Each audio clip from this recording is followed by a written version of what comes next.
So first thing when we look at someone else's saddle, right, we don't ever want to really talk about what it is as far as the maker, but we want to talk about the build and what it does. So a saddle is made to fit over the scapula. A lot of people will keep it there, but it's really important that you know what the scapula does. So scapula has, just like for us, it's the range of motion. So range of motion is free movement. When we trap that, right, we usually have to adjust how we move. Our body has to adjust, and it's the same thing for a horse. So for us at Burns, we really like to have that, just brush the back of that trap muscle and then stay in contact. It doesn't want to pull forward too bad, but we go to the rigging. We always check rigging. When we check that rigging, you can tell this is the center fire. So see how it pulls back to the middle. So all your rib pressure, there's a thoracic rib right here, or a thoracic nerve, and that's about the size of my index finger, and you don't want to hit that. That nerve comes back under, around through here, and it affects that top line. So anytime you get a horse that's hollowed out or wants to move out and not move with the hip forward, a lot of the times it's because of those nerve pressures that we hit, and then they're like, whew, jeepers, I don't like that. So let's say this mare loses 50 pounds, are we still gonna be a 40? I would say yes. Yeah, so yeah. I mean, I would like to say a 30, but she really is truly bred to be a 40, and that style of a horse at 6, 7, and 8, she's gonna get wider, not narrower. Yeah, I'm a bit shy on 40 trees today, but I will have you ride the 1530 and see how it fits, so I'll go grab that. How'd the roping go? Okay. Just okay? Yeah. Did you catch anything? Oh, just some? Yeah. Clean around the neck?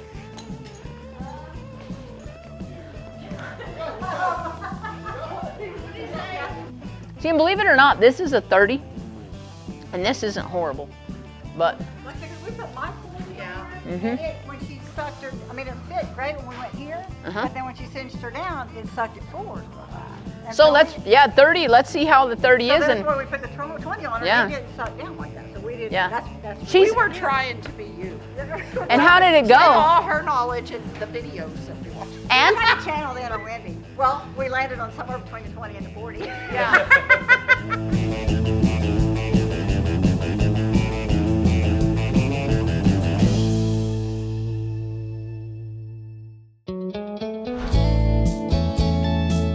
What do you got? Information. Okay, so lightweight saddle, right? This is the new craze. Lightweight is great if you weigh 50 pounds and your horse runs really good and is in great shape and doesn't have EPM. So what would you say, what would lead you to believe that that saddle doesn't fit? Well, mainly because whenever you've got this here, Okay. I can't, it's not like, I don't have anything lined up here. Nope. I have to go down here to pull this forward just to, Right, so your angle, This. you're right on. Man, good job. and it's too narrow here. Okay, It pops up in the back, okay. and Believe it or not, this is causing the pop-up in the back, a lot of it, because it wants to be here and then it's gonna pull forward. So that allows this to come up. And then when you're cinched even higher, right, if your cinch is higher, it's gonna make it go up worse. And then you're gonna have more pressure behind the scapula. So we'll do a little body test right here and I'll show you a couple of things. I mean, since we're on camera and everything, I feel special. I usually have to do my own YouTube videos. So, once again, we're just gonna have this conversation because it's extremely important.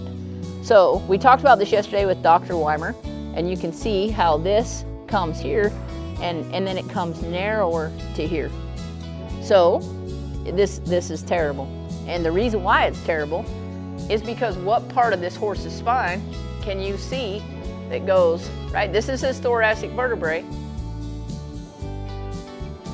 Does it change position at all? No. So why would you change position on a tree and on a skirt pattern? When we put a saddle on him, we want his spine to stay aligned. Like this horse, some rehab stuff we can do, like we can pick him up, just try to raise his belly up when you feed in the mornings, right? You just pick him up, pick him up, pick him up, right? Another thing you can do, he won't kick me, will he? So a cat scratch, like we can cat scratch him here, right? Yep, make him pick his back up. What that does is takes that back and just pushes all that acidity out throughout. That's a great stretch.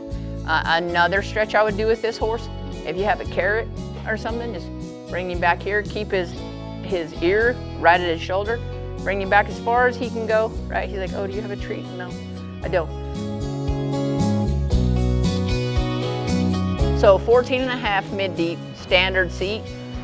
It's gonna be a little slicker than like a rough out because she's rode it so much. But if you really like this, the main thing is your hips are gonna be in neutral, which you'll like because you rode English. Your feet are gonna be underneath you. You can get them a little forward, you can get them a little back, but in a Burns, you're really centered. So give it a spin.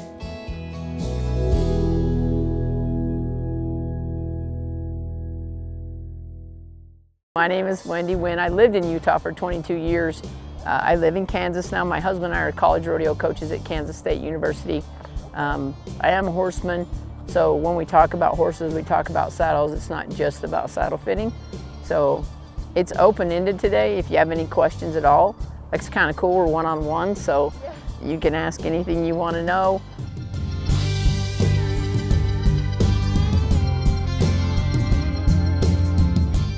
So, and here's just a little information about Burns. So it's a 148-year-old company, 7 generations family owned. So we build hats, boots, belts, buckles, and saddles in Salina, Utah.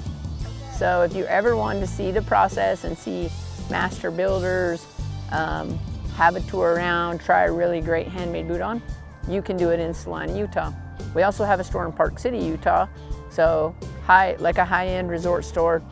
It's more of a fashion style store, but that product is also made in Salina. So it's just a great, like almost a little museum-ish, so cool. Like, right, we're the oldest Western store in the whole country that's family owned, yeah, and that still builds and produces all of that stuff. So when we talk about horses, we actually talk about the horse in saddle fitting, and we talk about the horse in saddle fitting because the horse has to balance, okay?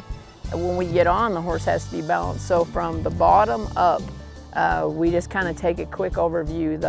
Does the eye look healthy? Does the back look healthy? Do the feet look healthy? Because when we talk about feet, right, if it's the same thing as the shoe.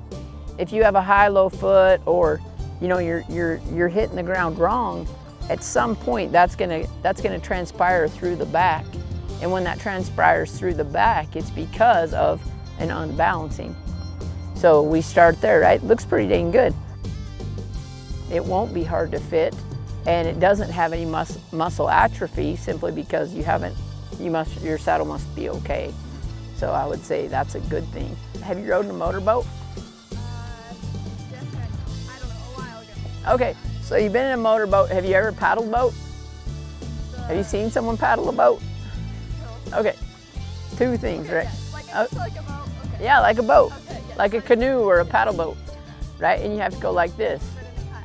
Yeah, a kayak, all right. So in a motorboat, what do? You just sit, pull the handle, and it goes. And it kind of goes like that. Would we rather ride a horse like a power boat or a canoe? A power boat, a power boat. So we got to ride the hip. Our saddle has to fit right in order for us to go forward. Like, so power in the hip, then the first part of this horse, the first 60% is the strongest. And it's really the strongest because of structure. So whoa, Brownie. So the first part of this, right, our ribs start here, our thoracic vertebrae start here, they run to here, and then this is the lumbar. So the lumbar is the weakest spot. Okay, there's only 6 vertebrae there. They run this way, the thoracics run this way. A lot of times horses will get kissing spine like 9, 10, 11, 12, 13, 14. 14 is where we ride. Then you get to 18. So you can see this hair right here, it changes. That's really where your ribs end. Okay. Most people think the ribs end back here, but that's not true. So we say here, rib 1, then we say, here is rib 18, but see how it makes that pattern? So when we come back down, right, they come all the way, and rib 1 is under here. And rib 1 has a lot to do with some nerves. It has a lot to do with lung. It has a lot to do with the diaphragm. It has a lot to do with the whole horse. Does that make sense? And horses, this is really cool, right? They defy gravity because they have 4 legs. So as they defy gravity, their bodies move up and down. So the thoracic sling, which encompasses the ribs, right? So if the thoracic sling is like this, the pectoral muscles, they come down, they tie, pecs are here, and then it comes up, and the muscles go like this. Well, this horse's body can go like this. So as we get on, right, the motorboat, we pick the motorboat up, the ribs pick up, the feet pick up, and he goes forward. Okay. That's that thoracic sling that allows that to happen. A few muscles we talk about in saddle fit. The first one is the trap muscle. Starts here, right, and it comes back and it splits in half.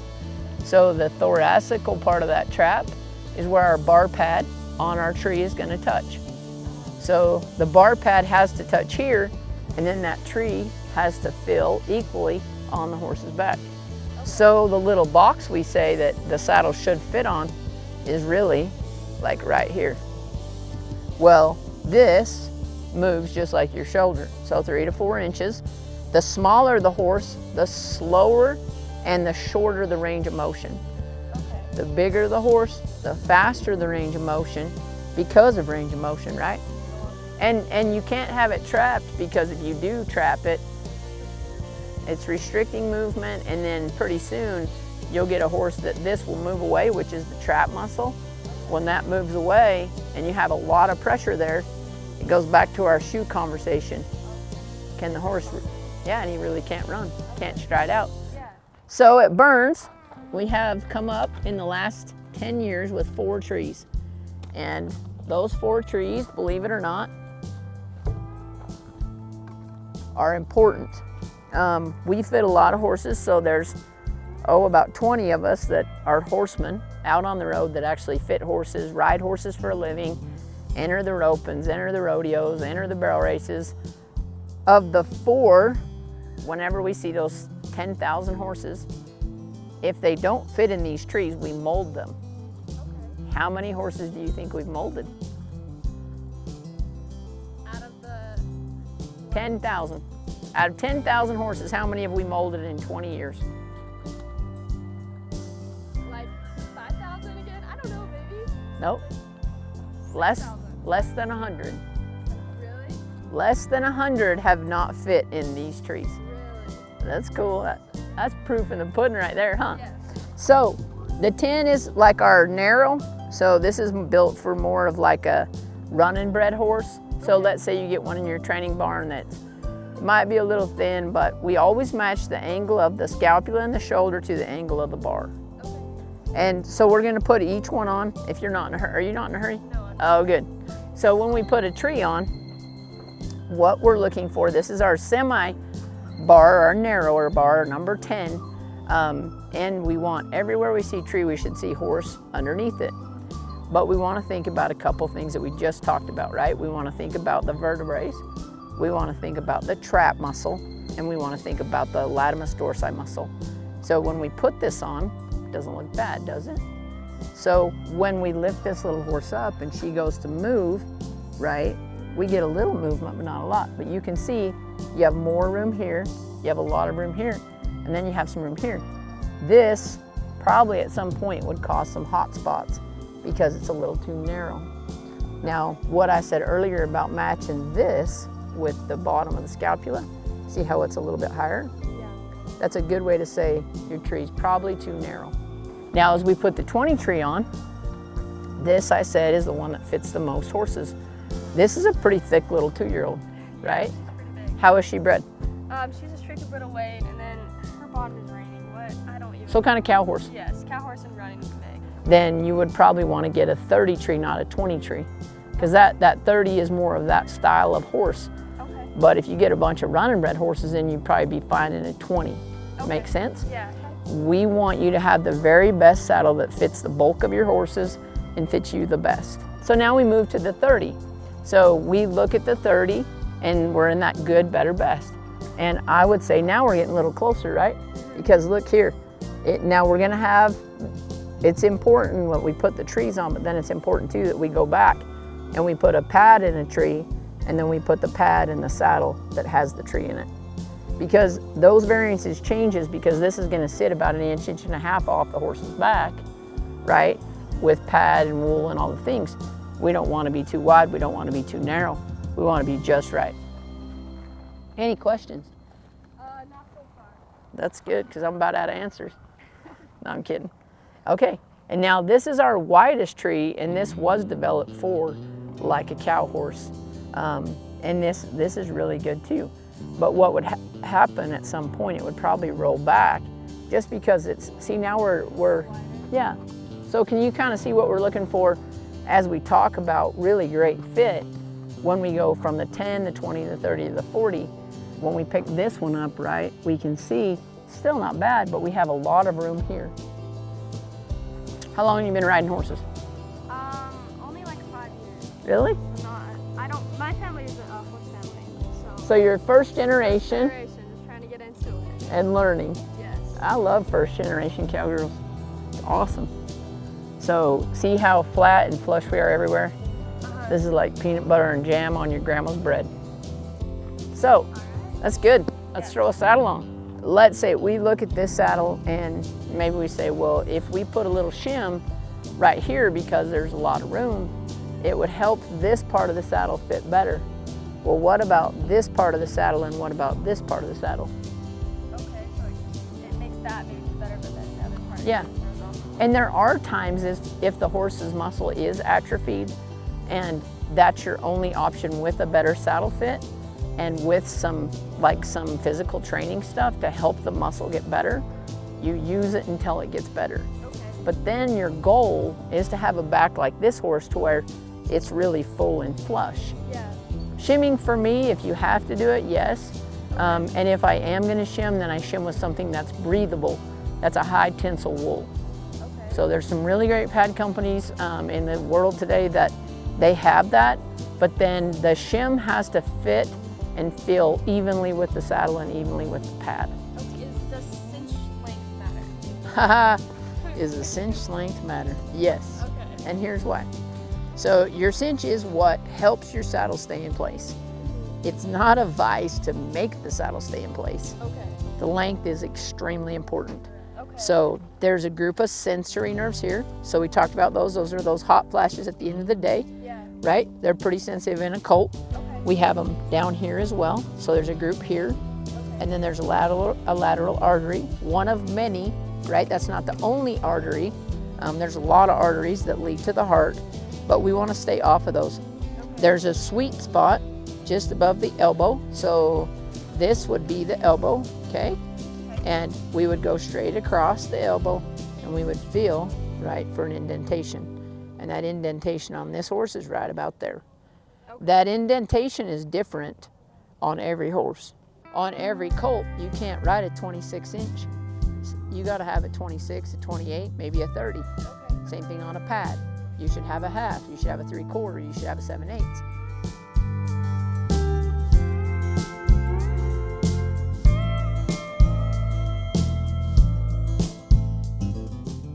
This is a hard balancing act because you want soft, pliable leathers, but they have to last a long time. Yeah. And so to find that balance, these might feel stiffer when you first get on, but they're gonna last longer. And then we've been putting the buckles that lock, the Blevins that lock. And what this does is when you slide that down, it actually locks into place.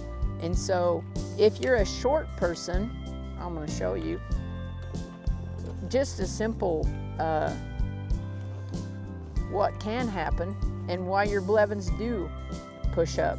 If you're a new rider and you're pretty small and you're riding a horse and you have a lot of leg action, right? Maybe not this much, but you can see that this Blevins, right, is gonna maybe catch this. So we do say we wanna have something that's very non-evasive and flows, right? See the difference? So if you have somebody that rides kind of toes in and they haven't learned how to ride a horse great and they get on a really fast horse, that could happen and push that up. But with this locking Blevins, that can't happen.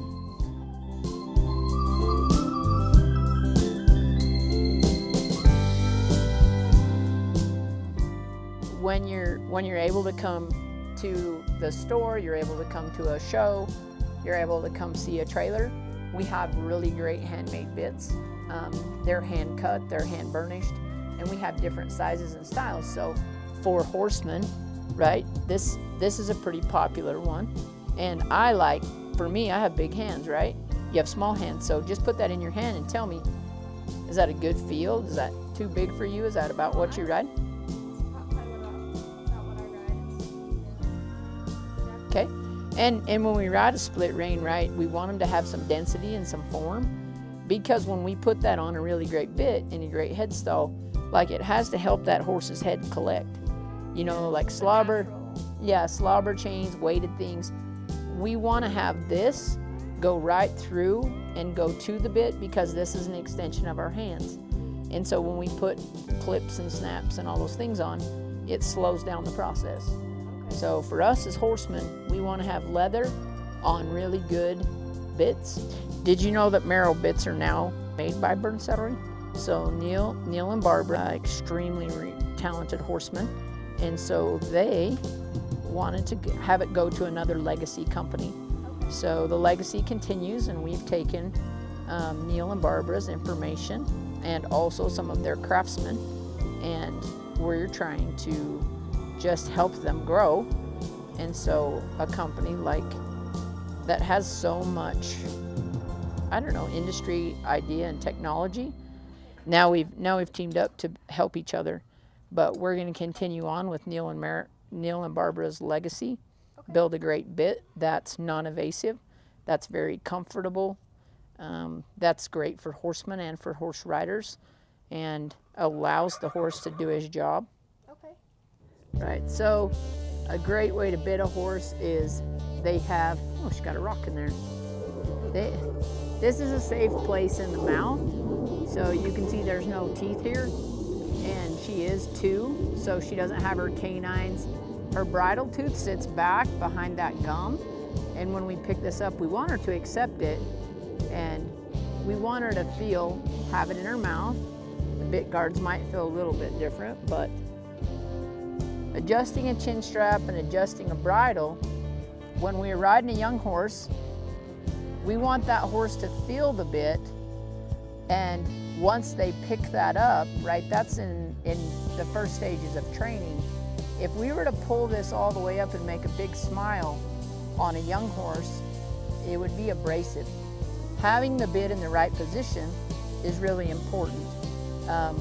This is, I would say you want to have at least 2.5 fingers. She hasn't had a chain on this horse, and because that's what we have today, we're going to use it, but we're not expecting a lot from this horse today. And I really like a leather curb chain on a young horse. I think that's important because it's a feel. When we get into chains and things like that, that's more of a finished horse. And most barrel horses, she has only rode this horse in an O-ring snaffle, and so today we put her in the shorter shank with just a little bit of curvature through the shank to the purchase. And then, like we talked about before, she's going to be pretty light-handed just talking to her. And so this is going to be really kind of a yellow, just a good transition bit from that snaffle. So I would say it's awesome in the Merrill bits that you could go from an O-ring, and you could pick it up and go to this really just light, short gag, and you're gonna have a really, really great presentation. It just is really gonna feel nice. You can see when I pick it up, like, see how much I have to pick that up in order for that bit to hit the pallet, to hit the top and put pressure, right? It's a 3-piece, so we have the chain here, we have the dog bone in the middle and a chain on the opposite side, right? It allows this horse to follow that. It's not gonna hang on the tongue, it's not gonna hang on the bar, but it's gonna be really, really great as she picks it up. She's gonna be light. The horse is so responsive. So here to here, that's pretty cool. Really great design. It's really fluent. It's very soft, it's non-abrasive. It allows us to be great horsemen. It allows us to take this horse and transition from, being in a snaffle to a 3-piece mouthpiece. I think you'll probably maybe love it. Is this horse only has 9 rides, so this is gonna be pretty fun for us. Brand new bit, brand new headstall, brand new pad, the whole deal. I think that's so cool.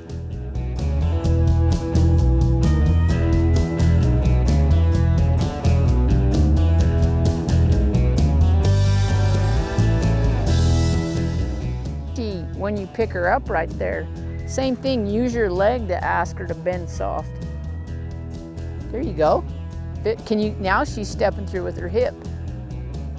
So a horse, when they disengage their hip, right, they step through, then they can come around. If I only pull on them, they go like that's the motorboat, right? This is the motorboat. This is the paddle boat.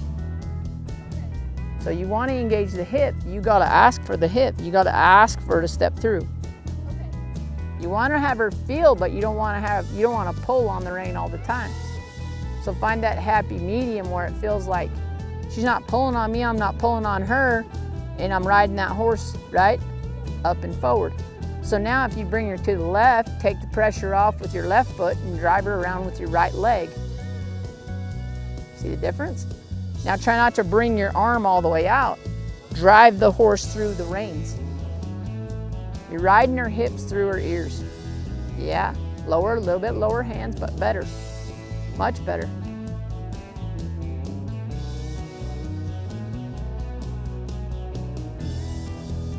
Yeah, can you feel the difference? The horse strides out so much better when you bring your shoulders back, right? That horse hip, it feels its hip. Okay, so if she gets, like right there, just stop her. If she starts to go like this with her body, it says she's unresponding to what you're telling her. She's just moving around, which is good, young, but we want to give her some direction. So if she starts to come this way, then I have to bump with my leg, send her back where you want her to go, not where she wants her to go.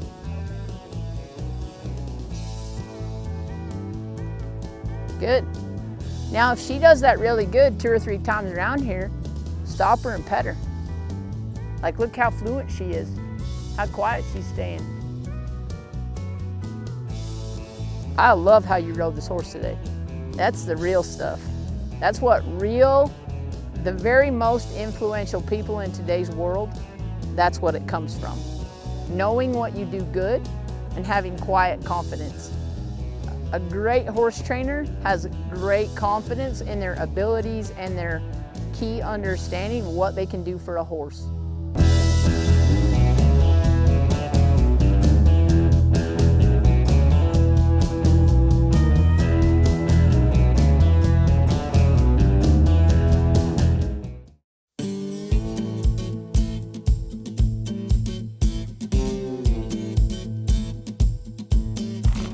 We're going to talk about the structure of the horse. The ribs start here, okay, and your shoulder is here, and then this is also where your thoracic start. So your thoracic vertebrae are just like us.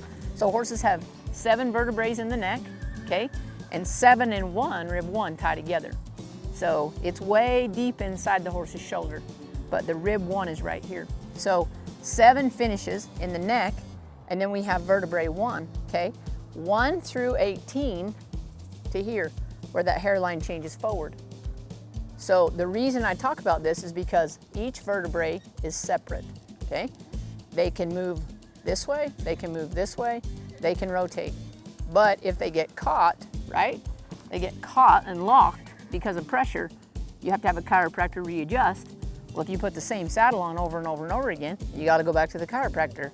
The horse's spine, if we take 4.5 fingers, I asked Dr. Scher this yesterday in the vet clinic, almost all of the horses are at least 4 fingers. So if this is our vertebrae, look at that, 4 or 5 fingers. See how nice and even that spread is?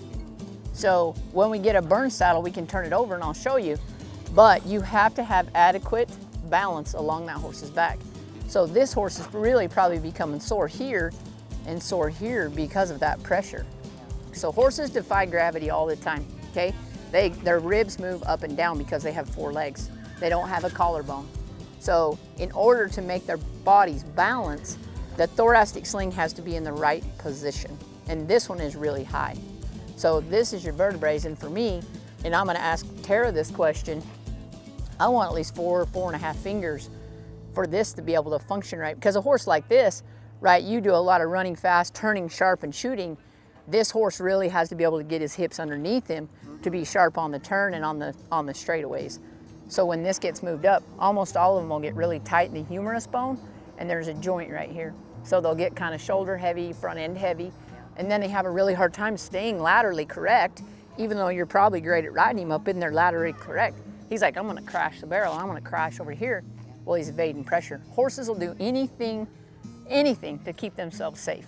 So just tell us, you know, thoracic sling, like what would you like to see as a body worker, horse under saddle? I mean, we could even just say, not even necessarily just a thoracic sling, but just this dorsal line. So when we have a saddle that's been pushing and pinching and they don't have that good range of motion, so they don't have clavicles, so there's no collarbone. So the only thing holding this limb onto the skeletal system is soft tissue. So if we're in this position and he's compensating for so long, he can actually get stuck here to where now there's adhesions underneath, where if you get a good fitting saddle and you get a body worker to release that, you may actually see his shoulder angle change. At the same time, where he can use his thoracic sling, you'll start seeing him lift. And then just a few more like high points as far as saddles and anatomy.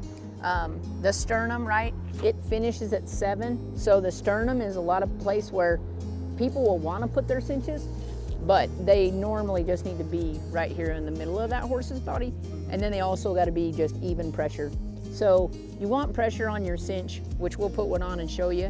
But then as this horse comes back, rib 8 through 18, those are just floaters. So they're really not tied together with anything other than cartilage and tissue also. So a lot of times horses will get stuck all over their body just trying to compensate. Then we talk about the trap muscle, right? It actually starts here in the neck and then it comes down and it splits in half. So we have the cervical, and then we have the thoracical.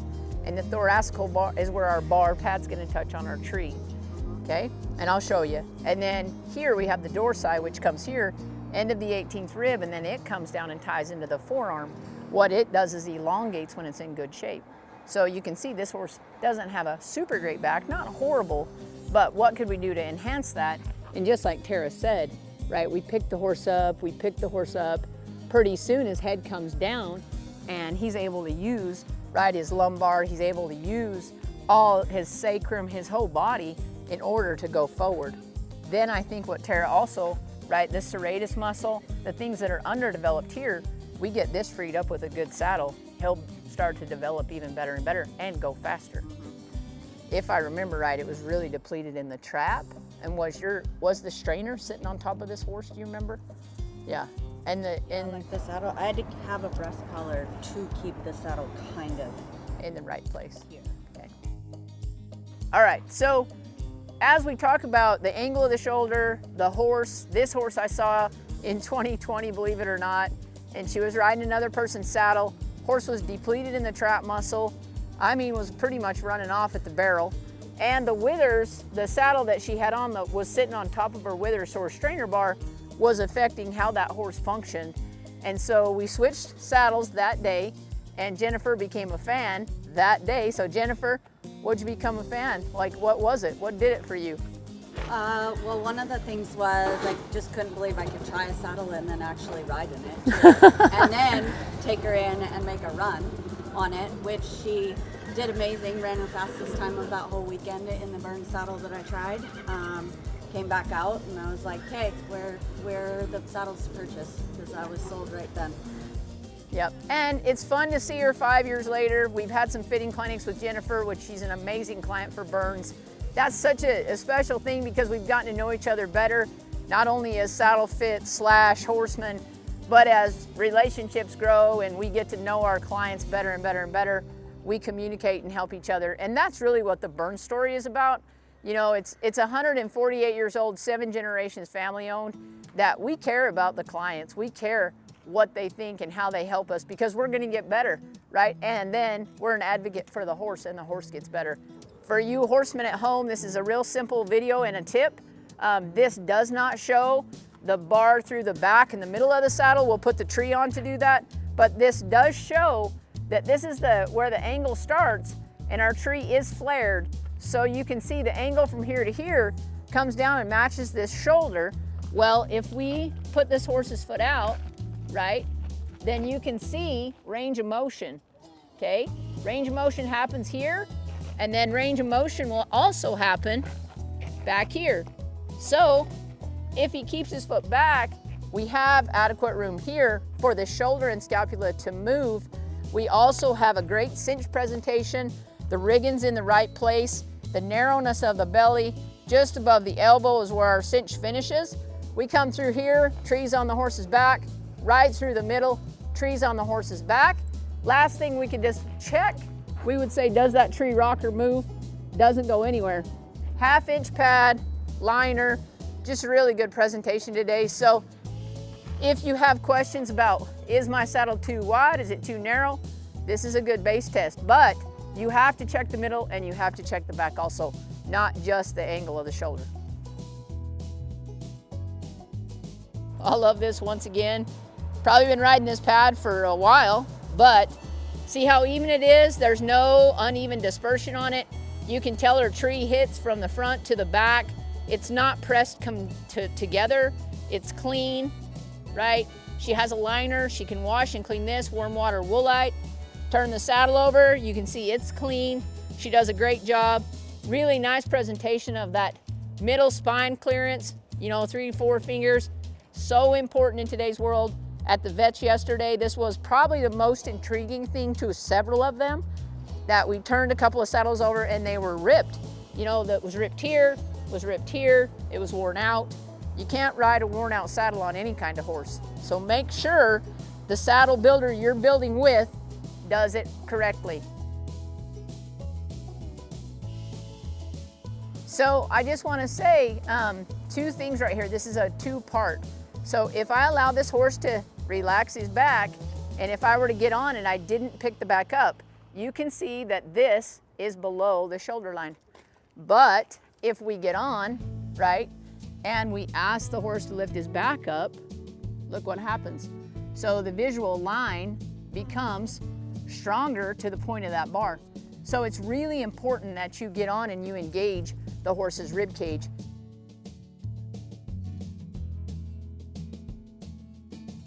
What does a really good pec muscle look like?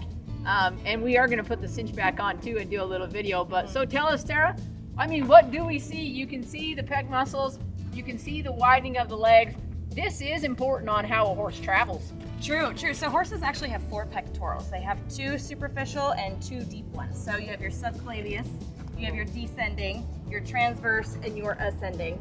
And all 4 of these are developed nicely. They're developed evenly. She is built in them. It does widen her and it will lift that thoracic sling. And if you come and look at the rest of that thoracic sling through here, she is evenly developed through all of here. There's no muscle atrophy. There's no harsh definition. So this is a mare that uses her body correctly. Oh, and guess what? 5 years burns. Winners! I love it, and I love that we can have a conversation just wholeheartedly about a great horse and a great trainer, a great program. It does good for all of us, right? All right, so pretty fun. We've gone all the way through this horse and then we just put the pad back on. Really nice thin pad because the saddle fits. We have the 30 tree on. I want you guys to just see, if we had the wool on this saddle, we would be at the top, but where we have that bar on that tree is really what we're talking about. And we're talking about the angle to the base of that shoulder, and we're also talking about range of motion, right? So range of motion is from here, and then you can also see that it does matter as the foot comes back, that is flared enough that it allows the tree to do its job. You can't see the tree in the saddle, but you can see the support, and a Burns will never sit on a horse's spine. So that's the second part of the conversation. Vertebrae are important. Vertebrae, how they function, are important. But the spacing, the difference across the top of that tree is what really allows it to fit right.